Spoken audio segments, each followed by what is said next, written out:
Alright, Shalom. First and foremost, I'd like to give all honor, glory, and praise unto Yahweh, Bahashem, Yahweh Shai, Bahashem, Rakakwadash. Double honors and respect to the elders and to the apostles, great millstone. Peace and blessing to all Akim that are preaching and teaching this word with 100% truth and sincerity. And unto the men, women, and children that are listening and learning. And unto the Bayat, the Dabadah, the elect house of David that is scattered abroad, I give you my utmost and sincere salutations. Sunday evening camp, Lord willing, to be edifying. So we're going to go ahead and get started here. This is going to be the book of Psalms, chapter 57. Psalms 57, verse 4, and it says, "My soul is among lions, and I lie even among them that are set on fire, even the sons of men, whose teeth are spears and arrows, and their tongue a sharp sword." Verse 5, "Be thou exalted, O power, above the heavens. Let thy glory be above all the earth." Verse 6, "They have prepared a net for my steps. My soul is bowed down.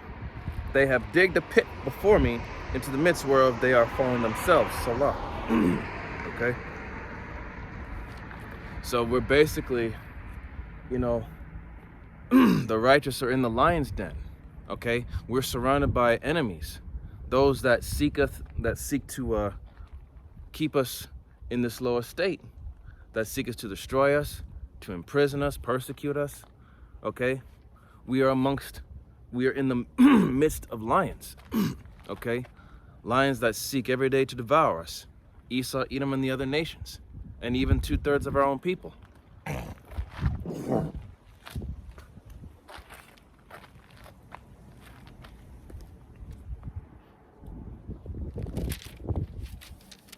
All right. This is going to be Psalms, the 57th chapter. Psalms 58, starting at verse 1. And it says, "Do ye indeed speak righteousness, O congregation? Do ye judge uprightly, O ye sons of men?"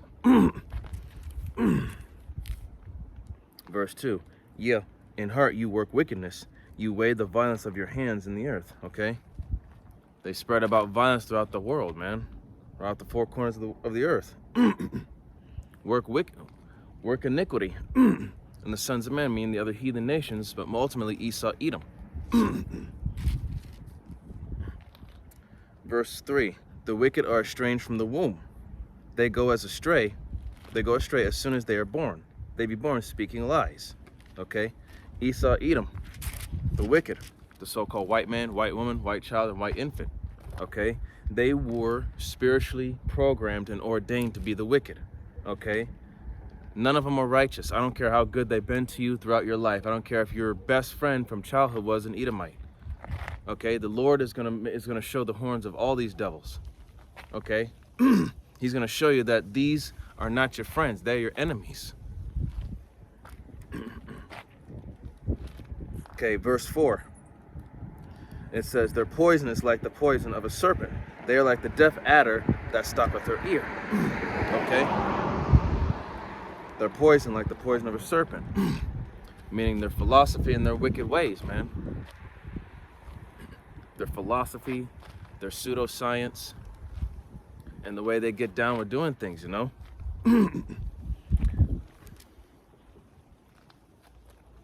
Okay, verse 5 says, "Which will not hearken to the voice of charmers, charming never so wisely." Verse 6, "Break their teeth, O power. In their mouth break out the great teeth of the young lions, O Lord." Verse 7, "Let them melt away as waters which run continually. When he bendeth his bow to shoot his arrows, let them be as cut in pieces." Verse 8, "As a snail which melteth, let every one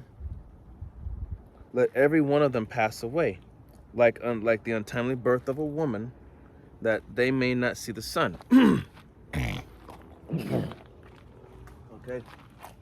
So like a snail that dissolves in the slime, and like a stillborn child that never sees the light of day.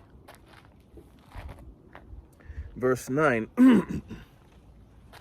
"Before your pots can fill the thorns, he shall take them away, as with a whirlwind, both living and in his wrath. Okay? So basically, basically to get rid of all the so basically to you know how a pot over a burning fire gets hot. So basically to burn away to burn away those thorns. Okay, to eradicate them in that whirlwind. Okay, that righteous indignation, that fire, that thermonuclear fire. Okay. Verse 10, the righteous shall rejoice when he seeth the vengeance. He shall wash his feet in the blood of the wicked. Okay. Verse 11, so that a man shall say, verily there is a reward for the righteous. Verily he is a power that judgeth in the earth. Okay. So the righteous, Lord willing, that be us, you know, that we are going to rejoice at the, you know, at the downfall of our enemies. You know, wash our feet in the blood of the wicked, you know. Meaning that when Yahweh Shai returns with the heavenly host, you know, in the 144,000, you know, we're going to get down and destroying these armies, these heathens and their armies. Utterly destroy them and then subdue them.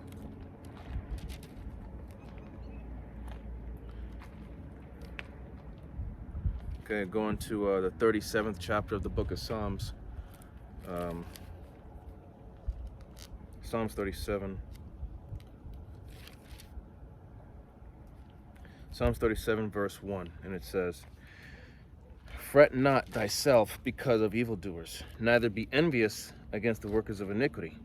Verse 2, for they shall soon be cut down like the grass, and wither as the green herb. Verse 3, trust in the Lord, and do good, so shalt thou dwell in the land, and verily thou shalt be fed. Verse 4, delight thyself also in the Lord, and he shall give thee the desires of thine heart. Verse 5, commit thy way unto the Lord, trust also in him, and he shall bring it to pass. Okay? Excuse me. Allergies are going today. So don't be envious of the, you know, as the scriptures say, envy thou not the oppressor. Okay? Don't be envious of him. Okay? There is no reason for us to be jealous of this base cave-dwelling devil. Okay? The Lord chose us to be his people, not Esau, Edom, not the Moabites, the Ammonites, not the Ishmaelites, not the Hamites, not the Japhites. None of these other nations are the Lord's people. The Lord's people are us, the so-called Negroes, Latinos, Native Americans, and Seminole Indians. Okay? And the speckled bird whose father's lines go back to the nation of Israel. We are the Lord's people. If anything, these other nations hate us because the Lord chose us to be his people. Ultimately, it's jealousy. It's a jealousy thing. They hate us because we are the people of the Lord. And these other nations, they know that the Lord is only dealing with Israel. They know that the Lord don't give a damn about them. Okay? Let's see. So, you know, commit yourself unto the works of the Lord, man. And Yahweh B'Shem Yahshua will exalt you in due time. He'll make sure that you're taken care of. Okay? Don't throw yourself out there to be a show-off. Like, don't, we're not supposed to be a part of this world, man. Okay? An old saying from Bruce Lee, showing off is a fool's glory. Okay? Just because Esau Edom has this and has that, and he's showing the world what he has and what he's capable of, don't be envious of that. Okay, this is his time to rule. But his time is running short. Okay? For he only hath but a short time. Eventually, the people are going to realize just what kind of devil that they've all been following, worshiping, praising. Verse 6, and he shall bring forth thy righteousness as the light, and thy judgment as the noonday.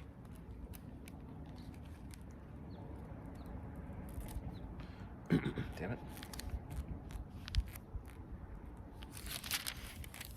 Verse 7, rest in the Lord and wait patiently for him. Fret not thyself because of him who prospereth in his way, because of the man who bringeth wicked devices to pass. So again, you know, be patient, wait upon the Lord, and he's going to exalt you. He's going to put you on the spotlight, okay? He's going to give you the spotlight. Right now, Esau Edom has the spotlight. Like I said, this is his time to rule, okay? So let him have it. Don't be envious of it. Verse 8, cease from anger and forsake wrath. Fret not thyself in any wise to do evil, okay? Refrain yourself from, you know, irrational emotions, irrational thinking, okay? Forsake wrath, you know, put away that anger. That anger could lead to trouble. Verse 9, for evildoers shall be cut off, but those that wait upon the Lord shall inherit the earth. So these evildoers, the workers of iniquity, will be cut off. And those that wait upon the Lord will inherit the earth. So we just got to be patient. This is a battle of patience, man. Verse 10, for yet a little while, and the wicked shall not be. Yeah, thou shalt diligently consider his place, and it shall not be. So for a little while, the wicked shall not be, and that little while is now. So it's only for a moment. Next thing you know, they'll be under our boots, and then eventually they'll be done away with. Verse 11, but the meek shall inherit the earth, and shall delight themselves in the abundance of peace. So the meek and the lowly and the humble shall inherit the earth, okay? And delight themselves in the abundance of peace. So we will be in true, joyous, we'll be in that true, joyous spirit, Lord willing. Verse 12, the wicked plotteth against the just, and gnasheth upon him with his teeth, okay? So the wicked is always devising against those that are trying to do right, okay? Those that are trying to do the right thing, Esau Edom tries to do whatever he can to corrupt you, to put you in those put you in a, he'll try to do everything he can to get you to fall off the path. Verse 12, now verse 13, the Lord shall laugh at him, for he seeth that his day is coming. Yeah, the Lord sees his day coming because he's the one that ordained it to be. So Yahweh Shem Yahshua is going to laugh at this devil when the time comes. Verse 14, the wicked have drawn out the sword and have bent their bow to cast down the poor and needy, and to slay such as be of upright conversation.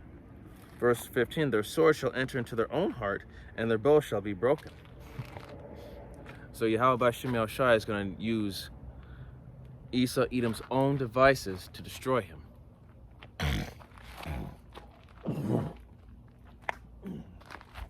Edomite against Edomite, Russia against America. The ICBMs, the intercontinental ballistic missiles. Verse 16, a little that a righteous man hath is better than the riches of many wicked. Verse 17, for the arms of the wicked shall be broken, but the Lord upholdeth the righteous. 18, the Lord knoweth the days of the upright, and their inheritance shall be forever. 19, they shall not be ashamed in the evil time, and in the days of famine they shall be satisfied. Why is that? Because if we are of the elect, the Lord is going to make sure, like I said, we're going to go through it, but, you know, we'll be rewarded if we are of the elect, if we have been chosen.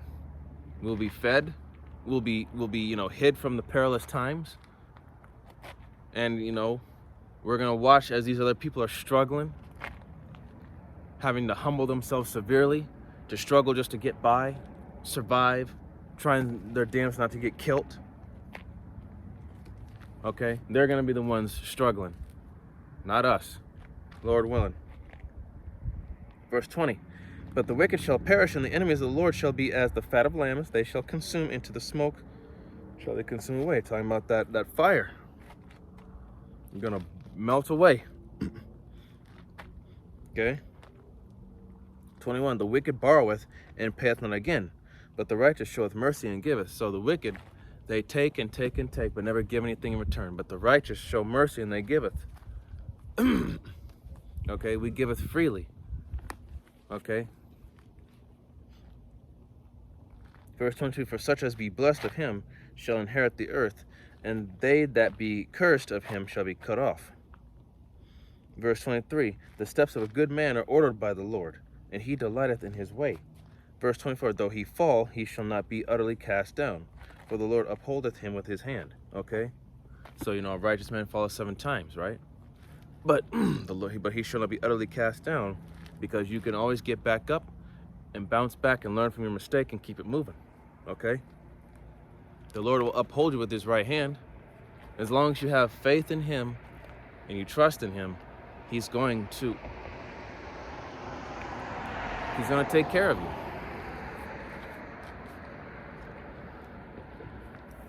Okay,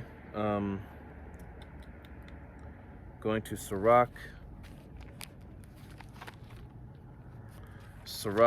chapter 13. Oops, skipped it here.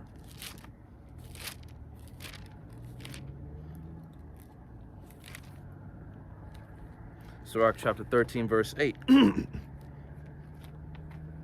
it says, excuse me.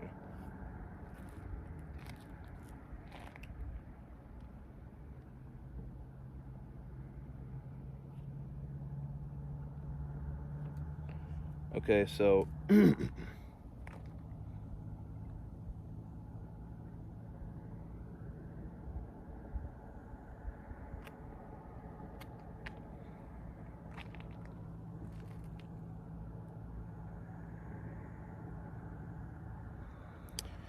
this is Sirach 13:8, and it says, beware that thou be not deceived and brought down in thy jollity. Okay, in that time of joy.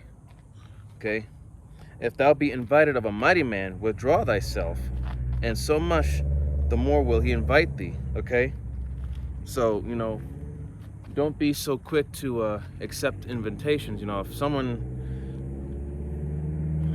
is welcoming you, don't be, withdraw thyself. Just kind of like be cautious of that individual.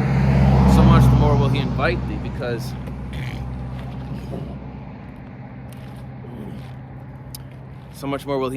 because he's trying to encourage you, to persuade you, when he could have something more sinister in mind. Okay, that's why you really can't be so trusting of people.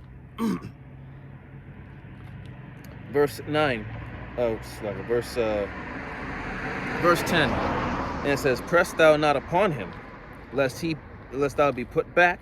Stand not afar off, lest thou be forgotten. So don't press. Don't try to influence or seek, for that attention, unless thou be put back, meaning to be rejected. Stand not afar off, not to be distant, lest thou be forgotten. So don't be so thirsty for that attention or that acceptance, because you'll be rejected. But if you stand afar off and being distant, lest thou be forgotten. So if you keep your distance, they'll forget about you. Okay? You have to know there's a balance in dealing with people, whether when it comes to acceptance or rejection. That's why you gotta. That's why the Lord said,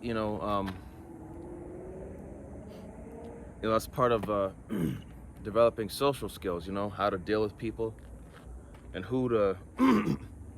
and how to discern who's genuine and who's not, and what's this person all about, what they're in for, and all that. Verse 11, affect not to be made equal unto him in talk, and believe not his many words. For with much communication will he tempt thee, and smiling upon thee will he get out thy secrets. Okay? So, don't try to engage in too much long conversation and talk too much, because by getting people to talk and being friendly and all that, that's how you get people to let their guard down. Get them to spill their guts, their secrets, so that way you know more about them. And right here it says, verse 12, but cruelly he will lay up thy words, and will not spare to do thee hurt, and put thee in prison. Okay? So you got to be careful of what you say before you let something slip that he could later use against you. Whether it be to put you whether it be to persecute you or to tell other people your personal business, and those other people have a different outlook about you. So you got to be careful of what you say and who you say it to, because you don't know. You cannot trust nobody with your personal business. Verse 13, and it says, "Observe and take good heed, for thou walkest in peril for thy overthrowing. When thou hearest these things, awaken thy sleep." So you have to observe and pay attention. Keep your eyes open, because we walk in peril every damn day. We walk as if we're walking amongst a field full of a field of mines, bombs, a minefield. That's what we're basically walking in. One wrong move or one wrong thing you say, it could just come right back and it just blow right back up in your face. Okay, verse 14, "Love the Lord of all thy life, and call upon him for thy salvation. Every beast loveth his like, and every man loveth his neighbor. All flesh consorteth according to kind, and a man will cleave to his like." Okay? Birds of the same feather flock together, right? That's an old saying. So you will spend company you will spend time in the company of those that seem appealing to you. Hell, and that's another thing too. In these last days, and yes, there will be race wars, nation against nation, roughly paraphrasing. So Jake's gonna flock to Jake, Esau to Esau, other nation to other nation, of whoever they belong to. All right. Verse 17, "What fellowship hath the wolf with the lamb? So the sinner with the godly." Okay. The wolf is the one that's hunting the lamb, looking to devour it. So what makes you think a lamb, like the scriptures say, Matthew 10 and 16, "He send us as sheep amongst wolves. So therefore be thou wise as a serpent, yet harmless as a dove." Matthew 10 and 16, roughly paraphrasing. Verse 18, "What agreement is there between the hyena and a dog? And what peace between the rich and the poor?" Verse 9, "As the wild ass is the lion's prey in the wilderness, so the rich eateth up the poor." Okay? So what do the rich do to the poor? They don't give a damn about us. They just let us wither away and die on the streets. They don't want to use their money to help out the poor. They want to use their money to buy whatever the hell they want, because they're selfish. They don't care about anybody else but themselves. That, like, especially the city that I'm in, there is a huge number of homeless, and that number is only going to increase.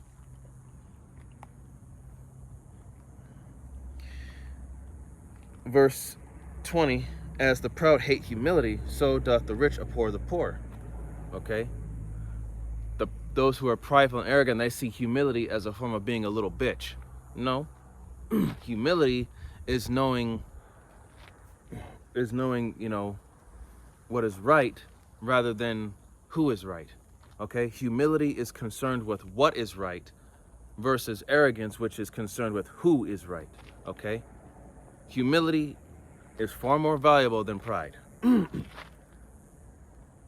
Verse 21, "A rich man beginning to fall is held up of his friends, but a poor man being down is thrust also away by his friends." Okay? So those that have nothing, their friends turn on them.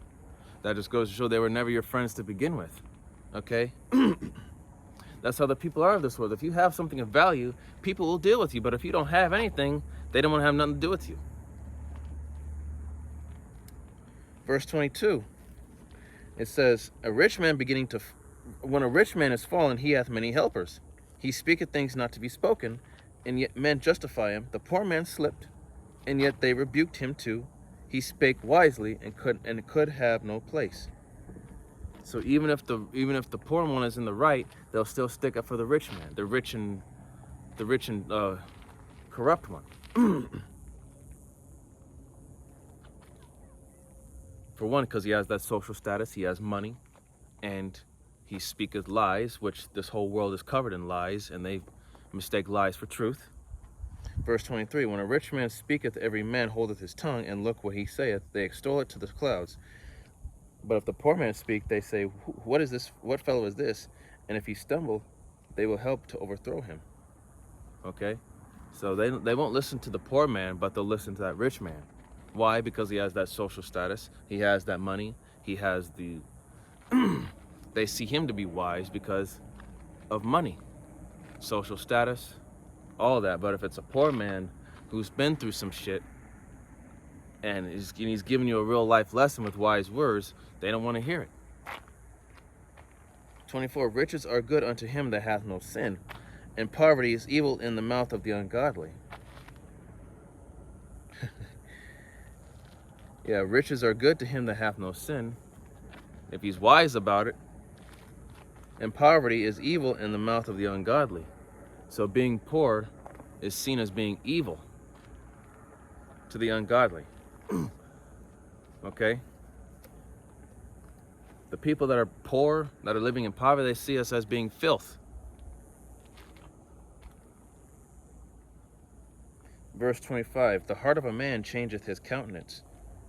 The heart of a man, his mindset, changeth his countenance, whether it be for good or evil. And a merry heart maketh a cheerful countenance. Merry meaning happy, joyful. Okay? Okay, so next is going to be Sirach again. It's going to be chapter 21, verse 2. And it says,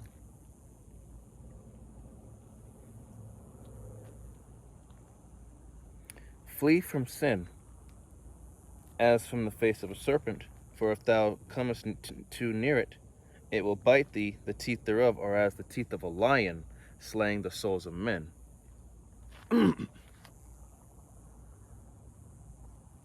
Okay? So we are to flee from iniquity. Okay? Because doing the wrong thing, you know, as the scripture said, Ecclesiastes 8 and 11, just because judgment against an evil work is not executed speedily, it is in their heart to do evil, right? So just because you do something here and you know it's wrong, doesn't mean it won't come back to bite you in the ass later, because you're going to keep thinking, okay, I can get away with it. I can keep doing this and doing that, but eventually the Lord is he's going to catch you unawares. He shall come as a thief in the night. And when you look up the word night in the blue letter, that's in a time of moral stupidity. Okay? Okay, this is going to be Sirach 27. Sirach 27. Damn. Sirach 27, verse 5. It says, the furnace proveth the potter's vessel, so the trial of man is in his reasoning. Okay? In your reasoning, meaning your logical thinking. Okay? In these last days, we're going to be put through so many trials and tribulations that, you know, thy wisdom and knowledge shall be the stability of thy times and the strength of salvation. The fear of the Lord is his treasure. Isaiah 33 and 6. So, yes, we're going to have our wits about us according to Scripture. This is our wits. Okay?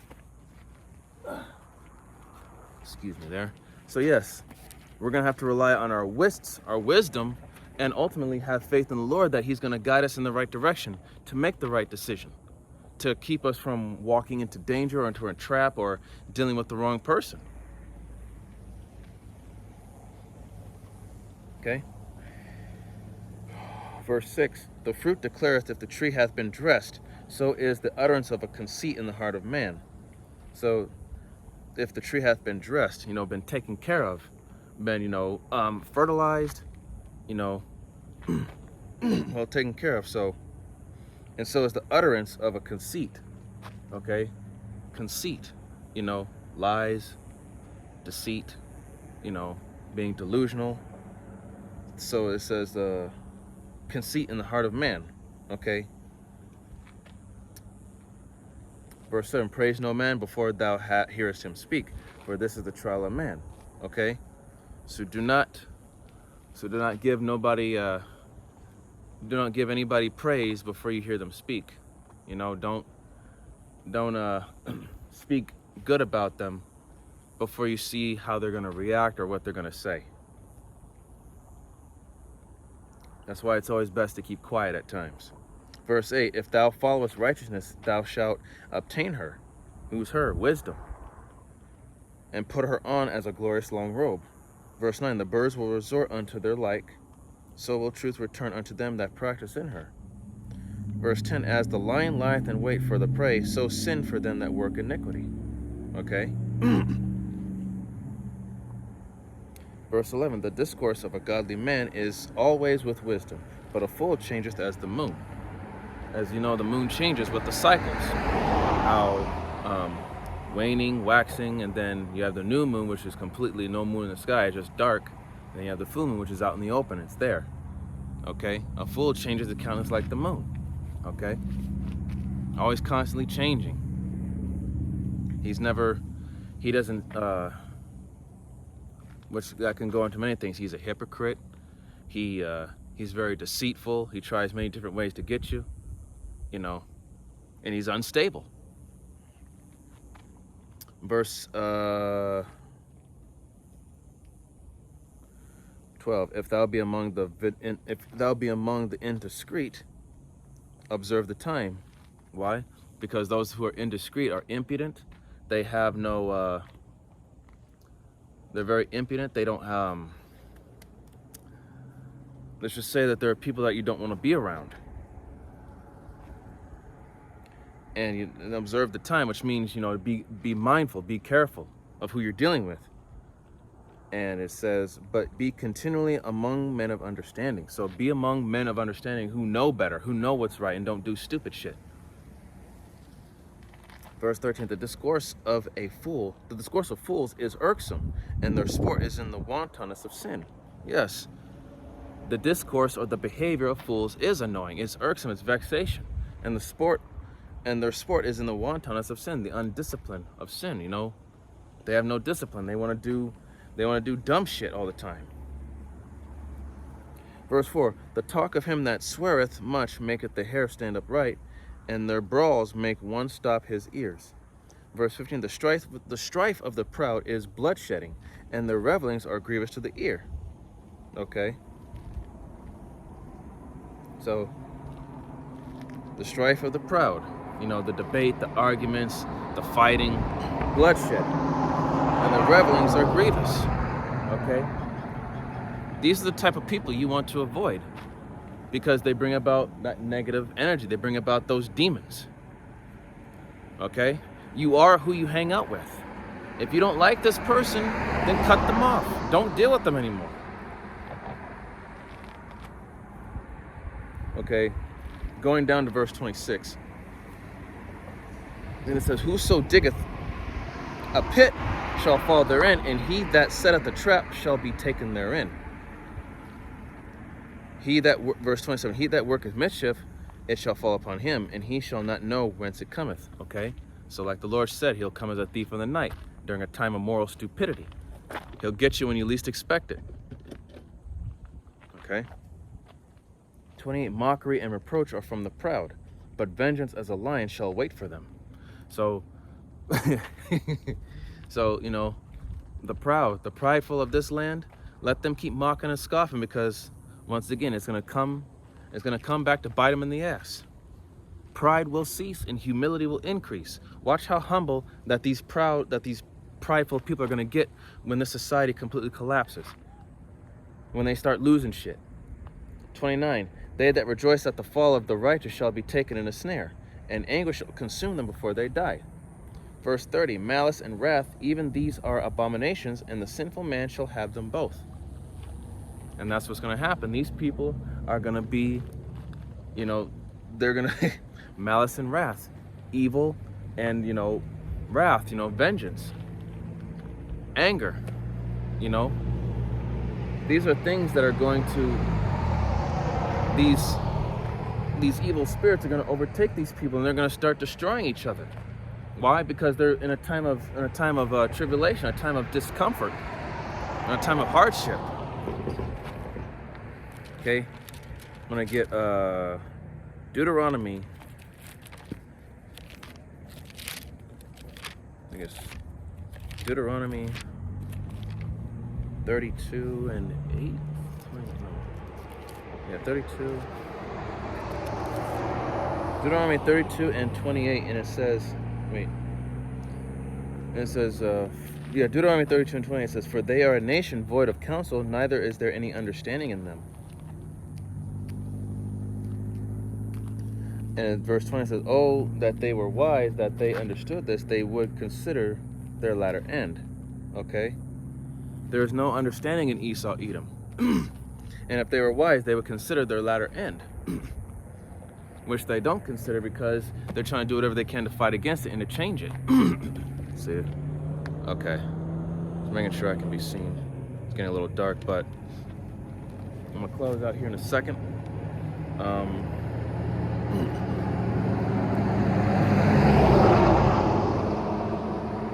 I'm gonna close out with this. This is gonna be Proverbs.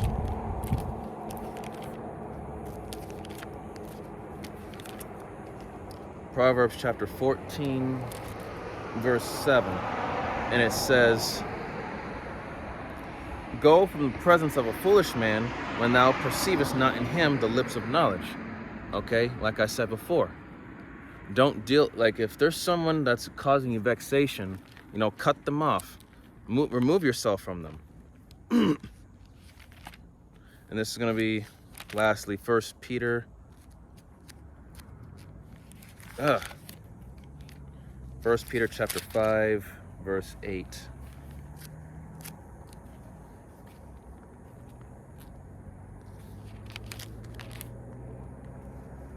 Slovakia. The pages are messing with me right now. 1 Peter 5 and 8, and it says, "Be sober, be vigilant, because your adversary, the devil, as a roaring lion, walketh about, seeking whom he may devour."